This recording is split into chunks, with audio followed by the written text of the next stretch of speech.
오늘 우리는 전도서 말씀으로 함께 은혜를 받고자 합니다. 전도서는 말 그대로 전하는, 무엇을 더 진리를 전하는 책입니다. 그래서 진리를 전하고 진리의 말씀을 전파하고 설교하고 강론하는, 전하는 책, 그것이 바로 전도서입니다. 누가 진리를 전하고 강론한 말씀입니까? 솔로몬이 자신의 인생을 돌아보면서 주님 앞에서 주시는 지혜의 말씀을 성령의 감동으로 기록해서 우리에게 주시는 책이 바로 전도서입니다. 솔로몬은 본래 이스라엘의 3대 왕이었잖아요. 다윗을 이어서 이스라엘의 왕 노릇했던 사람이 솔로몬입니다. 솔로몬은 우리가 잘 알고 있는 대로 영화를 누린 사람입니다. 영광을 누린 사람이에요. 세상의 부귀를 경험한 사람입니다. 세상의 화려한 권력을 경험한 사람, 그 사람이 바로 솔로몬입니다. 누가 솔로몬을 향해서 무엇이 부족할까 물으면 솔로몬은 나 부족함이 없던 사람이야, 이렇게 말할 수 있을 정도로 부귀영화를, 권력을, 세상에서 경험할 수 있는 모든 인생사를 다 경험한 사람, 그 사람이 바로 다윗입니다. 그도 역시 인생이기에 나이가 많아 늙어 그 앞에 죽음이 기다리게 됐습니다. 사람이 죽음을 생각할 나이가 될 때가 있잖아요. 죽음을 생각할 나이. 물론 각기 다르겠습니다만 어쨌든 솔로몬이 이제 나이 많아 늙어 노년이 되어 죽음 앞에 서게 된 상황이 온 겁니다. 이런 상황에서 솔로몬은 자신의 인생 전체를 돌아보면서 자신이 경험한 인생, 자신이 체험한 인생, 자신이 지내온 인생 속에서 하나님이 주신 지혜의 말씀을 오늘 기록하고 있는데, 한마디로 인생에 관한 교훈을 주고 있습니다. 인생을 어디에 비유했냐면 해 아래 인생으로 비유를 했습니다. 해 아래 인생, the man under the sun, 그 태양 아래에 있는 그 사람들, 그 사람으로 비유를 해서 오늘 그 인생을 설명하고 있습니다. 그러니까 자기조차도 해 아래 인생으로서 지금까지 살고 달려오고 왕노릇도 하고 부귀영화도 경험하고 모든 것을 다 체험을 했는데 지금 자기 앞에는 무엇이 놓여 있습니까?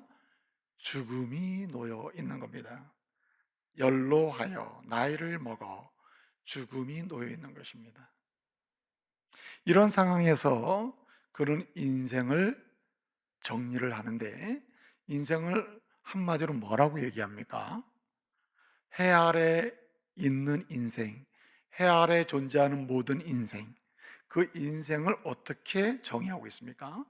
오늘 1장 1절을 우리가 읽지 않았습니다만은 1장 1절에 보게 되면 이것은 뭐라 그랬습니까? 전도자의 말이라 했습니다.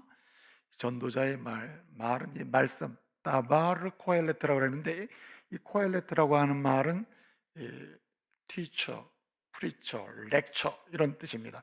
강론하는 사람, 강의하는 사람, 또는 설교하는 사람, 또는 뭔가 가르치는 사람, 이런 의미를 담고 있는 말이 이제 코엘레트거든요. 전도자라고 하는 말이 바로 진리를 가르쳐 주는 사람, 진리를 전하는 사람, 진리를 외치는 사람, 알려주는 사람, 설명해주는 사람, 뭐 이런 뜻입니다. 그런 전도자 어떤 특정인이 있었는데 그 사람이 지금 진리를 전하고 있다는 말입니다. 근데 그 진리가 무엇이겠어요? 한마디로 이야기해 줍니다. 오늘 1장 2절을 보게 되면 헛되고 헛되며 모든 것이 헛되도다. 전도자가 이러기를 뭐라 그랬습니까? 모든 것이 어떻게 헛되고 헛되며 헛되고 헛되니 모든 것이 헛되다, 이렇게 얘기합니다. 하벨 하발림 아마르 코엘레트, 하벨 하발림 하콜 하벨, 이렇게 되어 있어요. 이 하벨이라는 말이 원래 원 동사인데, 하벨이라고 하는 말은 동사는 이런 뜻입니다. 숨, 보입니까? 보여요? 숨을 쉬었다는 것은 분명하지만 숨이 안 보이잖아요. 그리고 숨을 쉬었으나 숨은 사라져 버렸어요. 잡을 수가 없다 이 말이죠. 네? 여러분, 예컨대 뭐 주전자에 물을 넣어서 끓인다. 그러면 한참 지나면 수증기가 올라와요. 수증기가 올라오네. 근데 금방 없어져 버려요. 잡을 수가 없어요. 그래서 이 하벨이라고 하는 동사 자체가 숨, 수증기 뭐 이런 의미에서 시작된 말입니다. 그래서 이 하벨은 한마디로 존재하지 않는 것을 의미하고 금방 사라지는 것을 의미하고, 그래서 너무너무너무 더덥고 너무너무너무 허무하고 너무너무너무 의미가 없고, 아무리 의미를 찾으려고 해도 의미를 찾을 수 없는 상태를 가리켜서 여기 헛되다, 하벨, 이렇게 말하고 있는 것입니다. 근데 여러분, 해 아래 인생을 산 솔로몬이 그렇게 남부럽지 않고, 아니 부러움의 대상이 됐던 솔로몬이 인생을 다 살고 살면서 또 살다 보니 내린 결론이 뭡니까? 한마디로 인생은 허무하다는 말입니다. 인생은 진짜 허무하다. 그래서 여기 5번씩이나 하벨을 강조하고 있어요. 헛되고 헛되며 헛되고 헛되니 모든 것이 헛되도다, 이렇게 얘기하고 있고요. 그 다음에 이 전도서가 마지막 장이 12장입니다 12장 7절을 보게 되면 또 뭐라고 얘기합니까? 마지막에 이렇게 얘기합니다. 헛되고 헛되니 모든 게 헛되도다. 그래서 이 전도서는 2개의 기둥이 세워져 있습니다. 첫 1장에도 헛되다고 하는 이 하벨의 기둥이 세워져 있고, 마지막 12장에 하벨의 기둥을 세워놓고 헛된 것 안에서 인생이 해석된다. 인생은 한마디로 헛된 것이다, 허무하다. 근데 이 허무가 보통 일반적으로 부분적인 허무가 아니에요.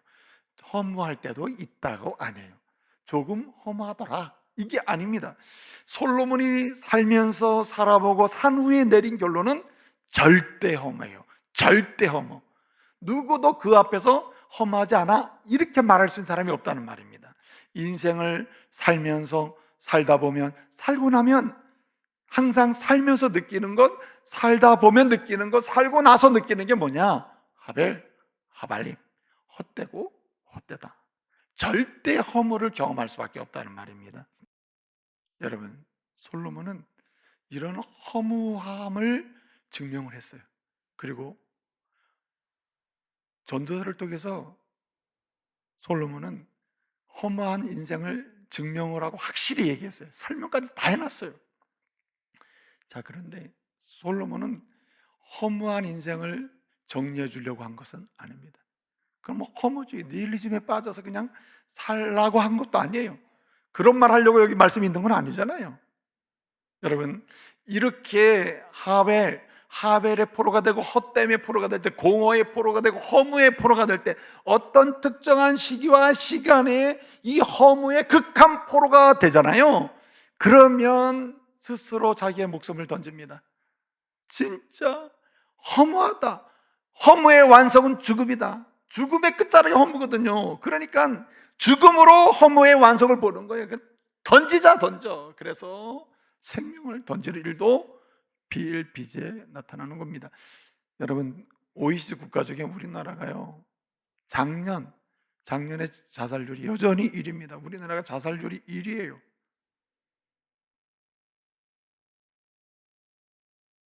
40분 간격으로 30명 이상이 죽어요. 계속 죽습니다. 우리나라가 그렇게 많은 자살률을 보여요. 거기엔 여러 가지 상황이 있을 겁니다. 자신이 주체할 수 없는 뭔가 외상으로 인한 자신의 의지가 아니라 뭔가 여러 가지 정신적인 상황 속에서 벌어지는 일도 있을 거예요. 그러나 어떻든 간에 상당 부분의 내용이 뭐냐면, 인생의 허무의 극한 포로가 될 때 이런 극한 행동을 한다. 이것은 사실이죠. 어떤 사람은 이런 허무, 하벨의 극한 포로가 될 때 어떻게 됩니까?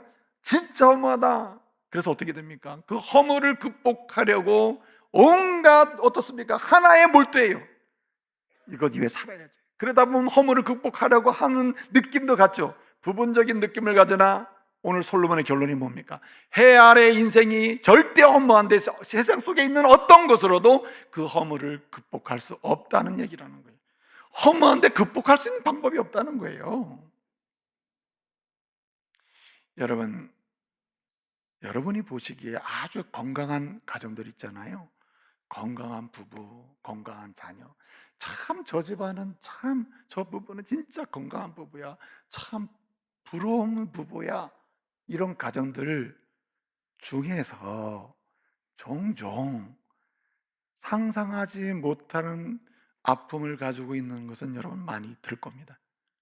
여러분 왜 그러냐면 근본적으로 인생이 절대 허무의 존재이기 때문에 그 허무함을 윤리적 도덕적으로 딱 카테고리 참 아름다운 가정이다 좋은 가정이다 딱 묶어놓은 그 가정 속에서 극복이 안 되는 거예요. 그러니까 어떻습니까? 아름다운 아내를 두고 온갖 마음으로는 세상으로 가는 거예요. 이 건강한 가정이라고 딱 아름답게 보이고 있는 이 가정 속에서 허물을 느끼는 겁니다. 그러니까 세상으로 자꾸 가는 거예요. 세상에 또 다른 형제를 찾아 남자를 찾아 다른 여자를 찾는 거예요. 그리고 다른 데서 이 허물을 극복해 보려고 다른 쾌락을 찾는 것입니다. 다른 쾌락적 주제를 찾는 거예요. 어떤 사람은 온갖 영광에 권력에 몰두하는 사람도 있어요. 어떤 사람은 재물에 몰두하는 사람도 있고요. 어떤 사람 쾌락에 몰두하는 사람도 있습니다. 단지 양상만 다를 뿐이다. 뭐를 극복하지 못해서 그렇습니까? 허물을 극복하지 못해서 나타나는 다양한 사회적 양상이 있다는 말이에요. 이게 솔로몬을 통해서 증거가 됩니다. 그러나 그것도 어떻게 해요? 허물을 극복하지 못하고 헛되고 헛되다 이런 결론이 난다는 말이죠. 그래서 해 아래 모든 인생이 절대 허무하고 공허한 존재인데 이런 존재가 그러면 허무로 끝나니까 그냥 막 살아라 방종해라 세상 사람처럼 그러는 얘기입니까? 허무에 빠지면 방종하게 되고 허무에 빠지면은 온갖 스스로 자기의 목숨을 던지기도 하고 허무에 빠지면은 이것을 극복해 버리고 온갖 어떤 특정한 세상 곳에 막 몰두해서 자신을 던지는 경향이 뚜렷하다는 거죠. 여러분 오늘 우리가 18절부터 20절 말씀을 읽었잖아요. 그 앞에 있는 5장 7절 말씀에 보게 되면 이런 말씀이 있습니다. 5장 7절에 이런 말씀이 있어요. 하나님께서 우리 사람들을 많이 생각할 수 있게 해주고 꿈도 꾸게 해줬잖아요. 그런데 이렇게 선언해요. 꿈이 많으면 헛된 일도 많아지고 이게 참 기가 막히군요. 꿈이 많아지면 헛된 일이 많이 생겨요. 꿈 많은 사람 치고 보세요. 꿈이 많은 사람 보시라고. 꿈이 다 이루어지면 좋겠지만은 꿈이 많으면 헛된 일이 이루어지고 말이 많아도 헛된 일만 생긴대요. 그러니까 뭐라고 경고합니까? 꿈이 많아지면 진짜 헛된 일이 생기지 아니하고 말이 꼭 필요한 말을 하더라도 헛된 일이 생기지 않는, 꿈이 많으면 어떤 일이 일어나고 말이 많으면 또 헛된 일이 일어나고 문제만 생기는데, 그런 가운데서도 꿈을 꿔도 말 한마디를 해도 소망 있고 능력 있는 그런 사람, 행복으로 나가는 헛된 게 아니라 헛됨을 극복하는 사람이 되려면 뭐라고 얘기했습니까? 5장 7절 하반절에. 그러면 오직 너는 뭐 할지니라? 하나님을 경외할지니라. 하나님 경외하라. 자, 하나님의 선물임을 고백할 때 자연스럽게 우리는 하나님을 경외할 수밖에 없죠. 여러분, 우리 하나님 주신 선물 중에 선물이 무엇입니까? 우리를 죄와 사망 가운데 구원하시기 위하여 독생자 예수 그리스도를 이 땅에 보내신 것, 최고의 선물임을 믿으시기 바랍니다. 이 땅에 모두 주신 것 다 하나님의 선물이에요. 이 땅에 존재하는 모든 것 하나님의 백성에게는 선물이에요. 선물 중에 선물이 뭐냐? 예수 그리스도임을 믿으시기 바랍니다. 독생자 예수 그리스도, 자기의 아들을 아끼지 아니하시고 우리를 죄와 사망에서 구원하시기 위하여 이 땅에 보내신 예수 그리스도, 그 예수 그리스도를 통하여 우리를 죄와 사망에서 구원하시고 우리를 어떻게 하셨습니까? 우리를 죽음 앞에서도 비록 우리의 육체는 죽어도 영혼은 구원하시고, 장차 그리스도 안에서 재림하실 때, 주님 재림하실 때 육체도 부활하게 하시는 하나님의 선물 예수 그리스도. 그러니까 어때요? 그 안에서 우리는 소망을 품고 그를 경외하며 그 안에서 능히 있게 삶을 사는 거 아닙니까? 오늘도 여러분, 우리가 왜 40대의 아들을 보내놓고 사랑하는 아내를 보내놓고 사랑하는 남편을, 저는요 가슴이 막 찢어져요. 정말 이분 좀 더 계셨으면 좋았을 텐데, 이분 조금 더 계셨으면 좋았을 텐데. 그런데 정말 갑자기 대화도 못하고 갑자기 그냥 쓰러져가지고 이 땅을 떠나가는 상황을 직면한 사랑하는 형제들 자매들을 보면요, 뭐라고 위로가 안 돼요. 막 가슴이 막 찢어져요. 생각해 보세요. 그럼에도 불구하고 그런 상황에서도 하나님의 사람들이 견디고 험함을 극복하고 일어날 수 있는 이유가 어디 있습니까? 그리스도 안에서 영육간에 부활하기 때문이에요. 영혼이 하나님 나라 가고 육체는 지금 흙으로 돌려온 의식을 거행하지만 우리는 이 육체까지도 주님 재림하실 때 하나님의 선물 예수를 통해서 우리가 부활할 날이 있기 때문에 험함을 극복하고 다시 인생길을 갈 수 있음을 믿으시기 바랍니다. 다시 일어나는 거예요, 다시. 그래서 말입니다. 이 전도서 3장 11절에서는 이렇게 말씀하고 있습니다. 하나님이 이 모든 것을 지으시고 때를 따라 아름답게 하셨으니 하나님은 뭐 하셨다 그랬어요? 모든 사람에게 하나님이 주신 하나님 나라 영원을 사모하는 마음을 사람에게 뭐 하셨? 주셨느니라고 했습니다. 영원을 사모하는 마음. 하나님은 이 모든 것을 지으셨어요. 때를 따라 아름답게 하셨어요. 그런데 가장 아름다운 게 뭐냐? 지으신 것 중에 가장 아름다운 게 뭐냐? 사람이에요. 이 땅에 존재하게 하신 것 중에 가장 좋은 게 뭐냐? 사람이에요. 아름다운 게 뭐냐? 사람이에요. 가장 소중한 게 뭐예요? 보석이 뭐예요? 사람이에요. 한 영혼이에요. 그런데 그 영혼한테 뭘 주셨어요? 영원을 사모하는 마음을 줬다 그랬어요. 동물과 달라요? 식물과 달라요? 동식물과 달라요? 세상에 존재하는 것과 달라요? 어떻게 차이가 있습니까? 영원을 사모하는 마음을 주셔서 누구든지 예수 앞에 서면 하나님 나라를 소망하게 되고 예수 앞에 서면 하나님과 교제하게 되고요. 그리고 이 땅을 살지만 영원한 세계 영생에 잇대어서 오늘을 살아가는 그래서 험을 극복하는 하나님의 사람이 됨을 믿으시기 바랍니다. 그래서요, 모든 것이 하나님의 선물이다. 제일 좋은 선물은 예수님이다. 제일 좋은 선물은 하나님의 말씀이다. 제일 좋은 선물은 주 안에서 하나님께 예배하는 것이다. 하나하나를 이렇게 선물로 고백하면 주님을 경외하고 주님과의 관계를 맺음으로 여러분 허물을 극복하게 됨을 믿으시기 바랍니다. 그래서 고백은 대단히 중요한 거예요. 신앙은요, 지식에서 시작되질 않아요. 신앙은 고백에서 시작돼요. 그래서 우리는 예배를 드릴 때마다 뭘 하죠?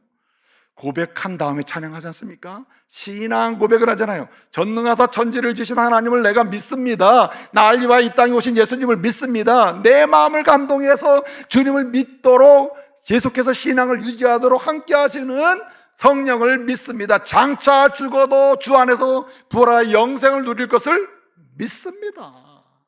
고백하잖아요. 그 고백의 핵심이 뭐라고요? 하나님의 선물이에요. 하나님의 선물. 하나님, 예수님도 선물, 성령도 선물. 그래서 예수님 말씀하셨어요. 내가 가면 너에게 가장 좋은 뭘 준다 그랬어요? 선물을 주겠다. 뭘 보냈어요? 성령을 보냈잖아요. 그래서 여러분, 이 세상 모든 것은 다 주님의 선물로 인식할 때 우리는 왜 험한 인생을 극복하느냐? 하나님을 경외할 수 있고 하나님 만날 수 있고 그리스도 안에 소망을 품을 수 있기 때문이죠. 그래서 여러분, 선물로 인식하는 순간부터 자족하면서 뭐합니까? 기뻐하고 웃게 되는 거예요. 웃으면서. 여러분, 의학적인 결론 중에 하나가 뭐냐면 운동을 해야 됩니다. 심폐호 호흡을 깊게 해야 됩니다. 여러 가지 많이 건강한 삶을 위해서 많이 얘기하죠. 근데 하나님이 태초에 사람을 만들 때부터 주신 선물 중에 하나가 뭐냐면 웃는 겁니다. 웃는 거. 기뻐하는 거예요. 기뻐하는 게 뭐냐? 그게 건강유지법이에요. 여러분, 에덴 동산에 살겠다는 말은 에덴의 뜻 자체가 기쁨의 동산이에요. 예? The Garden of Joy예요. 기쁨의 동산, 그게 에덴이에요. 기쁨의 동산. 무슨 말입니까? 정말 하나님의 선물임을 인정하고, 참 모든 게 다 선물이죠. 인정하고 사는 그 사람이 나타나는 현상은 뭐냐? 늘 자족하며 기뻐하는 거예요. 즐거워하는 겁니다. 웃으며 사는 거예요. 영혼의 미소를 지으면서 영혼의 미소가 내 얼굴로 나타나서 늘 웃으며 사는 것입니다. 좌우 사람 웃어주세요. 졸지 마시고. 예? 한번 웃으면서 당신 하나님의 선물입니다. 한번 축복합시다. 하나님의 선물입니다. 근데 여러분, 마지막 하나가 있습니다. 그게 뭡니까? 여러분, 하나님의 선물입니다. 이 고백이 살아나잖아요. 그런 고백이 살아나면 왜 우리는 허물을 극복하게 되느냐? 진짜 헛되다, 허무하다, 공허하다 이런 상황이 오히려 바뀌게 되느냐?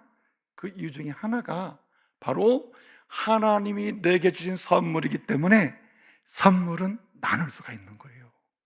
모든 게 선물이다 하는 순간부터요, 내 손 안으로 끌어들이는 게 아니라 선물은 나눈다니까요. 선물은 움켜쥐고 있으면 선물의 기쁨이 별로예요. 선물은 보여주고 나누고 함께 공유하고 함께 할수록 재밌는 거예요. 그래서 전도서 3장 12절에 후반부에 이런 말씀이 있습니다. 기뻐하고 선을 행하는 것보다 더 나은 것이 없느니라. 기뻐하면서 선을 행하는 것보다 더 나은 것이 없다. 한마디로 공허한 인생, 허무한 인생을 극복하는 가장 좋은 방법 중에 뭐냐? 하나가 하나님 보시기에 좋은 일 하며 사는 거예요.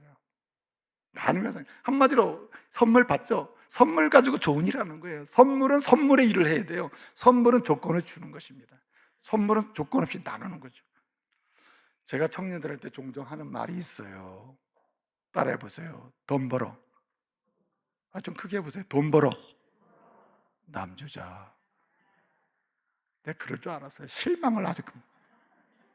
돈 벌어. 이게 굉장히 비밀이 여기 있어요. 비밀이. 네?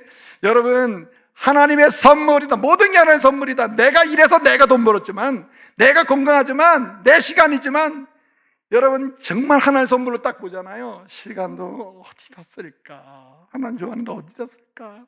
내 건강 어디다 쓸까? 내 약함 어떤 누구에게 고백할까? 네? 그래서요 선한 일을 도모하게 되는 것입니다. 선물을 고백하는 자에게는 선한 역사가 일어나요. 선한 역사가 줄줄이 이어지게 돼 있어요. 나눔이 일어나기 때문에 계속해서 선한 역사를 보게 될 줄로 믿습니다. 그래서 여러분 이 선한 역사가 왜 얼마나 강력하냐?